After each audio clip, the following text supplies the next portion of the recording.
সবাই আগে ভয়েসটা একটু শুনুন আগে। ঈদ মুবারক বন্ধু। বন্ধু ঈদ মুবারক। কাল আমার ঈদ। ঈদ মুবারক বন্ধু, তোমাকে ঈদ মুবারক। সে মায়ের দাওয়াত দেওয়া হলো তোমাকে, কালে খেয়ে যাও আমাদের ঘরে বন্ধু। ঈদ মুবারক।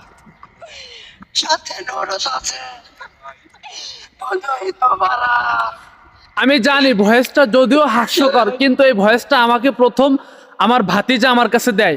আমি ফজরের নামাজ পড়ে ডাটা অন করে যখন দেখি যে তার মেসেজ আসছে, তখন ভয়েসটা শোনার পর ভাই সত্যি আমার পরাণে কেমন যেন পানি চলে গেছে। আমার পরাণে পানি ছিল না, আমি মনে করছি মনে হয় আমার পরিবারে বড় একটা কোনো দুর্ঘটনা ঘটে গেছে। কিন্তু পরবর্তীতে দেখি যে ঈদের দাওয়াত দিচ্ছে এভাবে।